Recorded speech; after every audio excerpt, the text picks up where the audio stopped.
Right. Mubvunzo wangu wachitiwo, can a relationship survive chihure? Relationship inokwanisa here kusurvive infidelity? Munhu ahurigwa anokwanisa kuseva marriage yake here back kusvika yaita bo? Right. Mubvunzo uyu ndoupindura chop chop ndichiti nini, zvakafanana nekubvunza kuti COVID inouraya here kana kuti can a person survive COVID. Ndichaedza kuita comparison, right? COVID inouraya but haiurayi munhu wese, right? Chihure chinokwanisa munhu ahurigwa anokwanisa kusurvive, marriage yacho inokwanisa kusurvive, but hadzisi dzese, right? Kana munhu akanga akabayiwa vaccine hanzi abatwe neCOVID. Saka munhu auri kuhurira uyu, munhu ahurigwa uyu, kana aine vaccine yekudhila nechihure chinogona kusamafekta. Ndozama kuti kudii, hamusati mambonawo here vamwe vanhu vanohurigwa constantly nemurume asi marriage yavo ichingoflourish. Iwe usati wambohurigwa ukahurigwa, kune vamwe vanhu vari healthy varikufamba mastreet umu vasingabatwi neCOVID, but yongobati ga obva aenda. Ndozvakaita chihure marriage. I hope kana pane hama dzakafirwa neCOVID, please, sorry about this example yandiri kukupai yandaisa apa. Ndaida kuti vanhu vaunderstand kuti how difficult this question is. Ndichazongodoidza kuexplain kuti how you can save your marriage from chihure, but it's very very difficult and complicated and very very unlikely kuti zvichaita nyore, right? Ndokutsanangurai, dzimwe dzenguva munhu anohurigwa so agodzidza lesson, muhuri agodzidza lesson, kuyandika urendo zvinokwanisa itika izvi, agotorega kuhura zvachese, but percentage yacho shoma. Dzimwe dzenguva munhu anohurigwa so agotadza kuresponda kuchihure ichocho. Murume anohura kana kuti mukadzi ari kuhura, munhu ari kumuhurira agoita complacent. Hamusati mambona munhu anohurigwa agohurigwa, achihurigwa agohurigwa, achichema ari marriage, achichema ari marriage, achichema ari kusvika vachembedzana, vachingohurirana, kuhurirana, kutofa, kusvika mukufa vachingohurirana. Hamusati mazvona. Saka reaction yemuhurigwi ine chokuita necontinuation yechihure. Munhu anoramba akaisa chigunwe, munhu achirova nesando opotsa chipikiri orova chigunwe, muridzi wechigunwe ndiye anodetermina kunyanya kuti ndoramba ndichirohwa here kana kuti something has to be done. Nokuti kazhinji kacho dzimwe nguva chigunwe chiri kurohwa negumwe ruoko gwako futi. Vanhu vazhinji vanozvirova chigunwe vanozvirova ndivo, but there is something that you need to do. Kana uchizvirova, uchida kurova chipikiri wakachibata so, uchirova nesando ukapotsa ukazvirova, ukapama futi ukazvirova kaita. If you keep repeating the same mistake, unoramba uchizvirova. Ndozvakaita chihure. Wakanga waona kuti uri kurova nesando chipikiri uchipotsa uchirova, unochinja mabatiro echipikiri, vamwe vanozotsvaka chino. So this is chihure. Ambuya, baba, makahurigwa imimi, zvamunoita kumunhu akuhurirai ndozvinodetermina kuti marriage yenyu ichasurvive here kana kuti haisurvive. Ndombokupa example. Kune maremedies ekuti marriage isurvive chihure. Marriage, number 1, separation. Munhu akuhurira separation, ombobuda pamba, ombodzingwa pamba, kana kuti ombonogara kunze uku kumahure kwacho. Nekuti vanhu vazhinji vanohura vane wrong information. Unozati kana uchihura so unofunga kuti uri pademand sterek until the day raunodzingwa pamba, wozoona kuti vanga vari comfortable kuhura newe vekunze uku havachazi comfortable. There are 3 reasons why munhu ari kuhura newe kunze uku achizoita uncomfortable kana ukadzingwa pamba. Vanhu vazhinji vanohura newe achiziva kuti uri married havade kuti ubve pamukadzi wako. It's the opposite. Vanhu vazhinji vanofunga kuti small house dzese dzinoda kuti dzinoda kuti murume arambane. No, hadzisi dzese. Dzimwe small house dzinotofara kuti uri kwamadhamu. I'll explain. Small house imwe inofara kuti uri kwamadhamu nguva yeusiku, zvokuti dzikada kusara dzichihura dzinohura madiro. Paunongodzokera kumba kwamadhamu paya small house inofara because inozati wadopfigigwa amba ubudewe. Hauchina excuse yokubuda kusvika mangwana makusana. Saka kana ichida small house kubuda ichienda kune umwe munhu inoenda. Kana ichida kubuda small house kuunza umwe munhu iwe uri kwamadhamu inoizvita because iwe hauchina control wakucontrolewa kwamadhamu. So dzimwe nguva vanhu vamunohura navo vanotofara kuti uchiri pana madhamu. Musoona kuti ndabva unomona achidikitira so oh no aiwa dzokera kumurume wako no imbo. That's the reason. So how can you survive chihure? Can you survive chihure marriage yako? Zvinodependa nemalessons anodzidziwa. Zvafana kuti naye munhu akaverenga anopasa. Zvinodependa kuti waverenga chii. Unogona kuverenga zvinhu zvisiri izvo ugozvidhoma zvinhu zvisiri izvo zvigorega kuuya kuexam ugofeira. So chihure chakadai so, chihure chakamira so. Wakanga wahurirwa iwewe, first of all ziva kuti wahurirwa. Why? Chii chakonzera chihure? Wahurirwa because angagara munhu ari hure here? Vamwe venyu muri kuhurirwa marriage because makawana munhu riri hure mukaritora mukaisa pamba. Wakawanikwa nemurume hure akakutora akakuisa pamba usina kustadha kuti murume ihure. Vamwe venyu muri kutora masnooker table moenda nawo kumba, emubhawa moenda nawo kumba. Saka vakomana vemubhawa vakauya vachiritamba snooker pavharanda penyu vavinga snooker table dzavo. So you need to find out chihure chatanga marriage here kana ndakachiona chiripo. You need to find out kuti imi ko nyaya kuitika iyi yakatanga iri zvinhu irikati nyaya iyi yakagara iripo iyi. Before wada kupopota tangu wazvo because dzimwe nguva unohura so munhu akakuudza ndangagara ndichingozviita ini baba mwana, ndangagara ndiri munhu anovata, inga ndakakudzaona vanoti handigute. Ko ndozvaire vati wagute? Ndozvandaireva kuti handigute ndotoda different. Ndakafunga kuti vati haugute, aiwa mukadzi wangu wandihurira dzochema.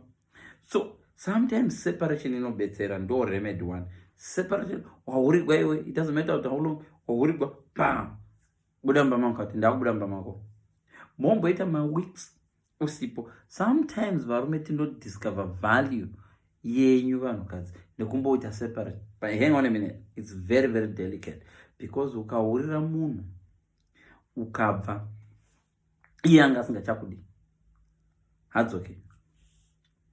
Ukahurira munhu agara asingachakudi akabva wakamupa opportunity kuti go, vakazvita vakawanda vabvunzei hadzoki.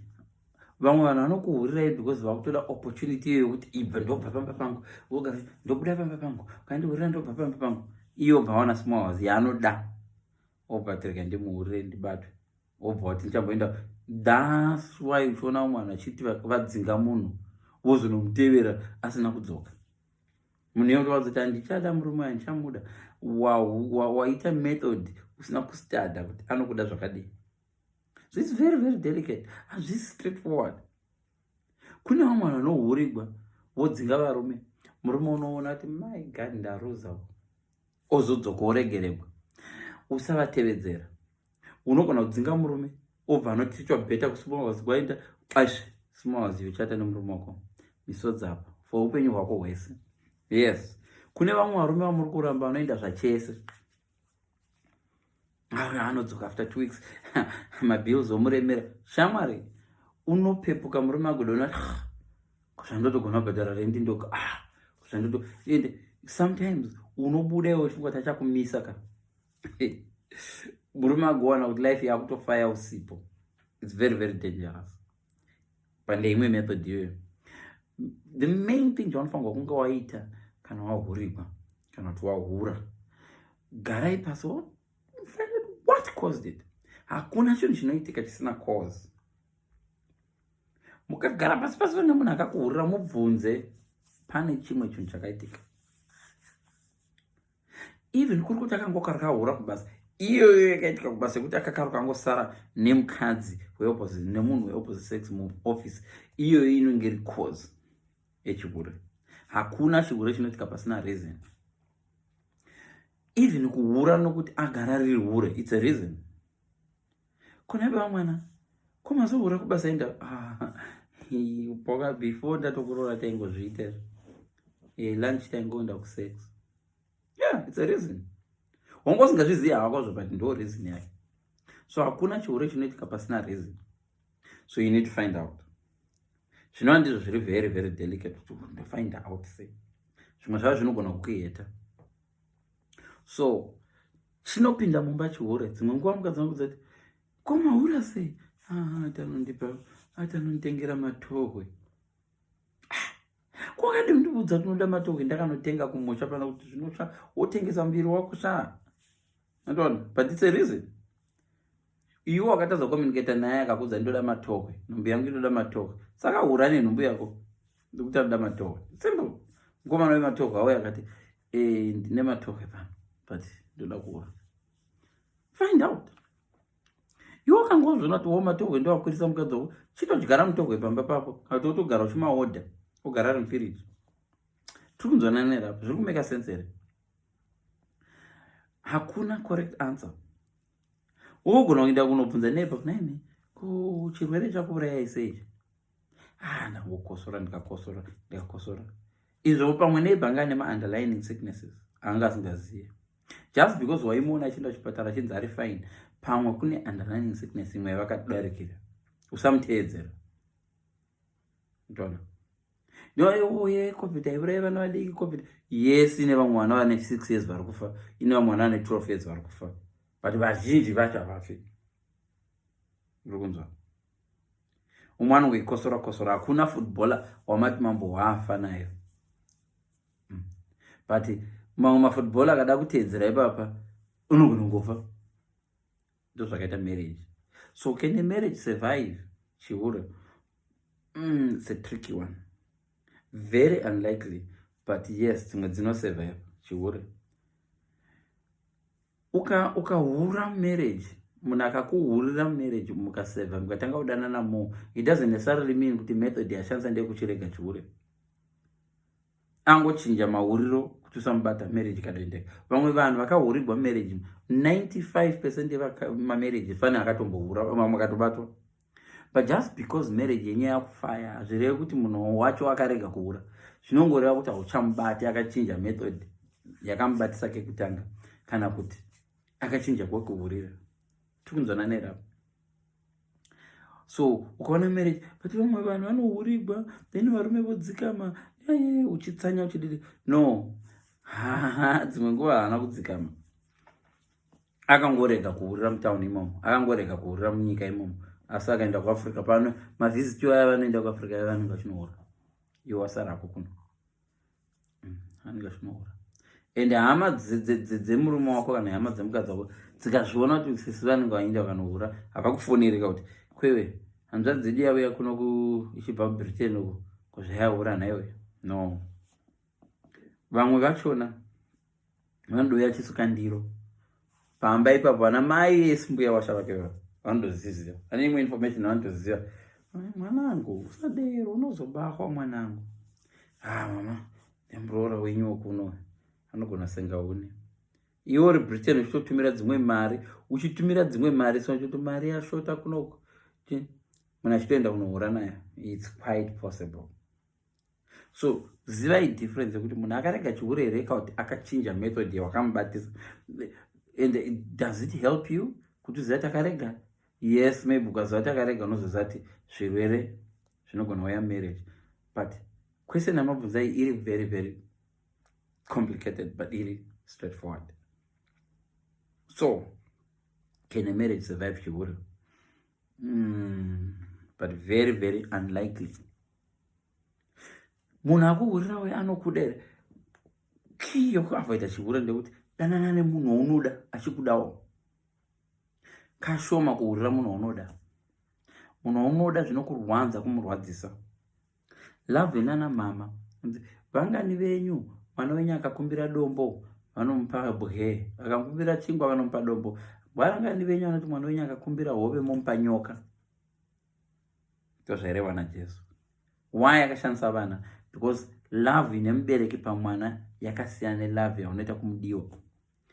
ukawana munhu anokuda the way inoita mubereki pamwana wake, loyalty yekuti mwana wangu, a partner who defends you, a partner who stands for you is very, very unlikely kukuhurira. They don't want to see you hurt. Majority yenyu muri kuroorwa nevanhu just because ndo vane troubles, ndo vangoti ndareva 40 years nsarwa, ndoda murume asingamwi doro, asina kumboita vana. Yes, but uya zvake nechihure chake, ape chihure okuhurira. Uyo mwana dungwe revana akadzidza lesson achada chihure, but hai afite criteria unoda. Same applies neso mwana Leon. Ndoda mukadzi asingamwi. Yes, iye asingamwi doro pamwe ndiye muhure mukuru. Uyo mwana wadoro pamwe ndiye mukadzi asingahuri.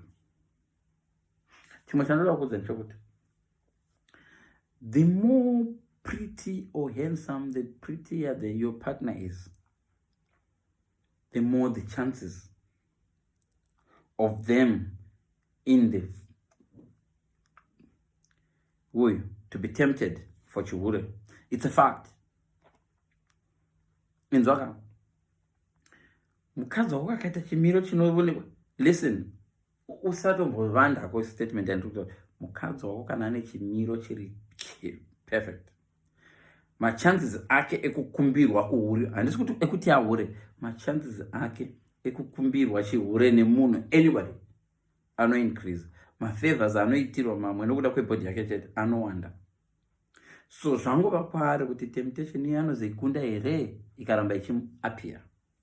So fidzo roda tisarora vanhu vane body dzakanaka, kana neso totodawo vanhu vane body dzakanaka. Dzaso uchitona dzimwe nguva tisati arora todawo vanhu vane body dzakanaka. Okay, fine.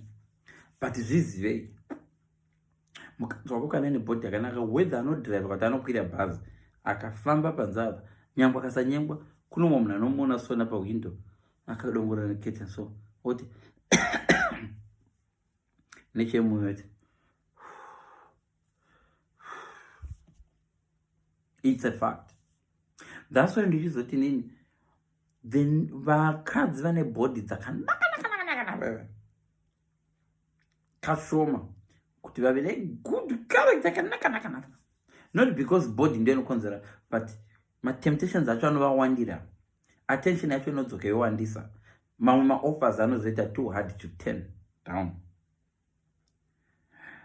Kusvika vatozoziva kuma vatozoti gare body can take you into marriage, but it doesn't keep you there. It's the character that keeps you there.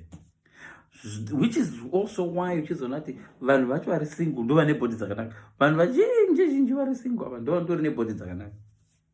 Zvinogona kunge zvichilidiwa neiyo nyaya. Hatisati taita zvedemastudies epsychology twati, but vanhu vane body dzakanaka no vazere kunzoko ndo vari single, ndo vanomanya kugym, but vakanonoka kuziva kuti body yakanaka inogona kukupinza marriage, but it doesn't keep you in marriage. Chinokukeeper in a relationship is your character. Your nice body can take you into any relationship. Unopinda chop chero pabasa unorwana, but chinozokukeepa pabasa kugona basa racho nekuva necharacter. Handsome, cute, cannot handsome. Vasikana vanomboperera, vasikana vanouya, but your character navo, kana uchivarova daily, kana zvaunovaita zvisinganakidzi, that's what buritsa you from that marriage. Saka nawe kuti chihure chino unokwanisa kusurvive here muchihure, mainzwa ndakuudza iri very complicated. Yakangofanana nekuti unokwanisa kusurvive here kana ukabatwa neCovid. Vazhinji havasurvive kana vakabatwa nechihure mumarriage. Unogona kuramba uchafamba zvako but marriage yo inenge ichifa a very slow death. Marriage zhinji hadziwanzo kusurvive dzikapindwa nechihure.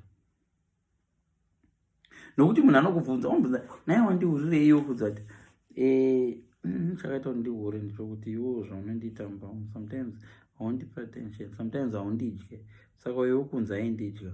Now paiswa muultimatum panapa, iwo pamwe wakati mupenyu hwangu hwese handifi ndakadya, uri kunzwa? So kana usina kudya, iye akati ndichadyiwa mupenyu hwangu, acharamba achihura and haichasurvive, it's beyond repair. Sapanda umwe munhu anozoti okay, kundikakudla once a month, no, toda every day. Ko twice a week. Panotoda kuti mugare pasi kana chihure chapinda mumbaka. Don't ever think kuti ungasolva chihure musina kugara pasi. Hazvite. Handidi kutodana nemurume wewe ubva togara woramba uri mumba. Aiwa, chihure hachistopwesa izvozvo. Panotoda kutoita meeting, strong meeting. Sometimes ero meeting inoda involve macounselors. Ende uchinyatsoudza munhu ma-consequences behavior yaita kuti iwe shamari, this is what may happen into this relationship. Ukandiurira munhu yaanokuhurira anofanira kufunga kuti wakomana, mukadzi wangu akaita ukandihurira this time ndokusiya. Do I really want mukadzi wangu kuti ndimuluze nokuda kwechihure ichi? Anogona kurega munhu kana kuti anonohurira kure pasingabatwi. Don't ever assume kuti arega. Musazoti wakatipfurira ndaifunga kuti murume wangu akarega chihure. No, handakuti anorega. Anogona kurega kuhura nemunhu wacho iye, kwete chihure. Anogona kusarega chihure. Tikunzwanana. Musazoti watipfurira. But hakuna chihure chinosurvive. Hakuna relationship inosurvive chihure without talking. Kugara meeting. Unofanira kugara pasi either with a counselor or iwe on one-to-one. Baba mwana, chihure chamakaita ichi, we need to sit down and talk. Don't ever assume kuti ndozviziva zvangu ndakaona text message. Ufunga kuti zvinopera ipapo. Panoda kutotarisana maziso. So inzwa akashamari, inanitolerate chihure. Urimudza ipapo, inanitolerate chihure. Wakandihurira pachafyiwa panapa. Unevu ndigofa nondarohwa ndadi. I'm so sorry bamwana, I will never do it again. But don't take that word for it. Zvinochinja. Mombe yambojamba mudanga inojamba futi. But at least panguva akuziva ma-consequences. Zvino wakaisa ma-consequences ekuti munhu wamuti kana wandihurira ndobva pano, iye anga achitoda kudoti ubve awane mumwe mukadzi, anotokuhurira mangwana masikati. Ndo pamuzona kuti Leon, zvawaitaura zvezviye ndakazviita murume nobva atondihurira mangwana achona. Yes, because wamupa ultimatum. Iye anoda kuti murambane. Vamwe vanhu vanohura kuti murambane. Kuhura so kuti umubate mugorambana. Anoziva kuti Leon hadi munhu anomuhurira. Ndakuda kumboenda kuna Joe. But the only way I can go to Joe is sleep with someone.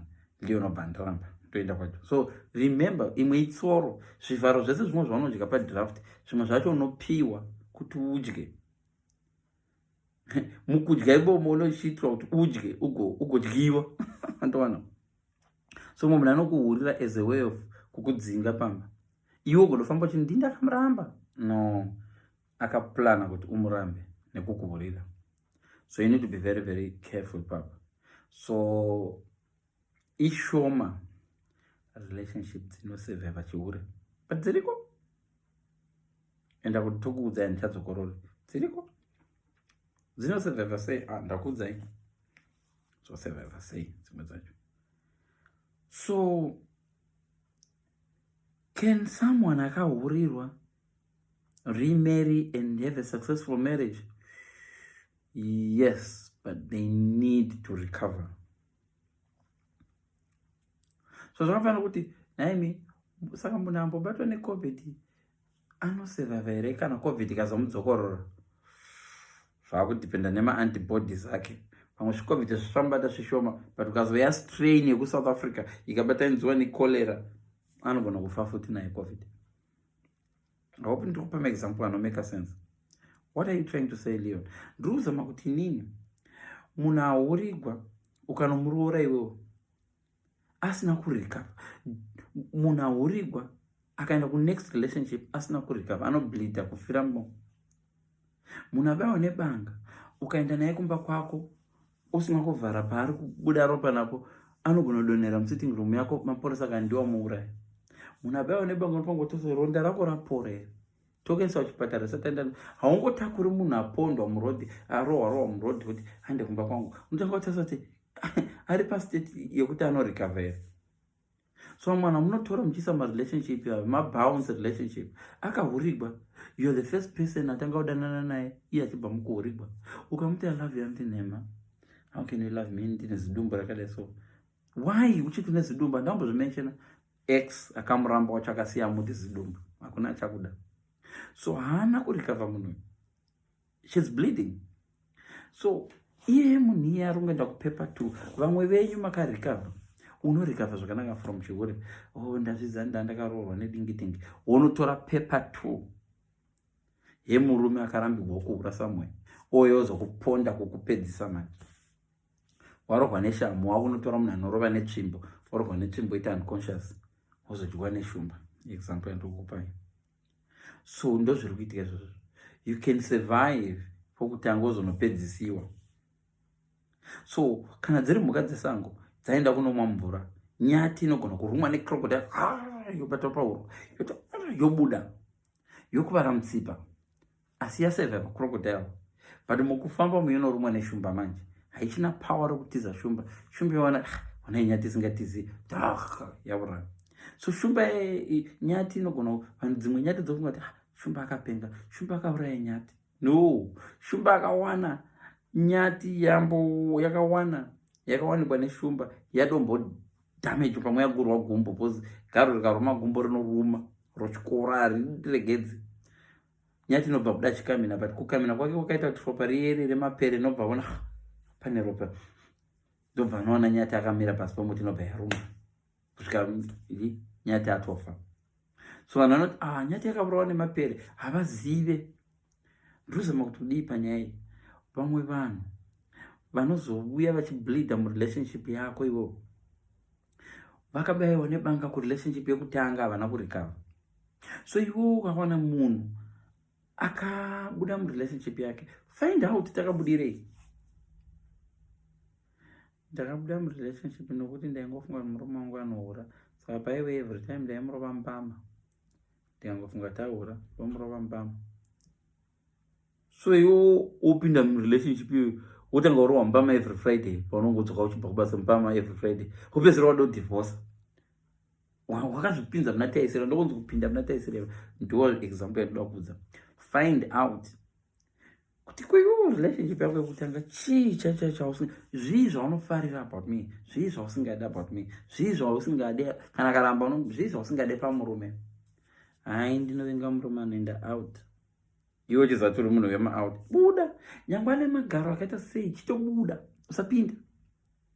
Uudza munhu kuti ndovenga mukadzi anondihurira. Iye kana ape churu anogona kutsvakira imwe excuse, handichakuda. Anoziva ape yake kuti aiwa murume anondirambidza chiuru handidi. Aiwa murume anondirambidza chiuru. Iwo kana relationship yapera, aziva ape anayo yausingadewo. Vamwe vanhu vanopretend aina ndimi doro, vachingoti vachakuchinja. 2 weeks ndoenda mudzidzisa doro. Akazoona blazo izveshuwaka doro haride. Blazo idoro haride zvachese. Do you know? Unongona munhu akukutsvakira imwe excuse. Usarwadziwa murelationship. Munhu akakuramba wambomupa list yezvausingade. Iwe ngozvifunga kuti dzimwe dzenguva ari kunyara kukuudza apo pawakati doro rimwiwa mumba mangu ipo ndopaita kuti akusiya. Ari kukuda notokuda, but pane zviri palist rako. That's why sometimes it's good to have a list. Unopenga ukaisa list rezvinhu 20 zvanoda pamukadzi. It helps. Unogara uri single for a long time, but zvinokubatsira kuti usafunga kuti wawana mukadzi temporary. Mutoni. Munhu akazvidza kuti baba havadi. Havadi zvebonde, havadi. Haachavuye kana achida zvebonde. Do you get what I'm saying, guys? I hope ndakubatsirai. Kana pane imwe mibvunzo mondibvunza futi pamberi apo. But yanhasi topic ndonga ndiyo mama ndibvunzai kuti can a relationship survive chihure? And my answer is kind of, but it's very, very unlikely. Ungagara zvako asi kana wakatombohurirwa murelationship yako mama, musina kugara pasi kudhila nechihure ichocho, mukasvika paanza, hapana zvamboita sha. Isedza uchatogara uchihurirwa kana kuti uchagara uchihurirwa kana kuti uchatozongobuda chete wamubata. Tatenderana kana. Vazhinji vanohura vachireki chiuru, but mahuriro vanochinja. The more uchichengera munhu anohura, the more achiimprove my ways of hiding it. So don't usaridza pito wangu achauri iti wangu handichamubati. The more uchimuchengera ucheka phone, the more achirega kushandisa phone achishandisa email. The more uchicheka neemail, the more achishandisa phone yekubasa. The more uchishandisa phone yekubasa, the more achishandisa sign language. The more uchibata sign language, so chihura hachina mugoni. Kana munhu achida kungochita anochita. But zviri kwauri wochigarire rega utochisiya. Thank you so much. Have a good night. I love you all.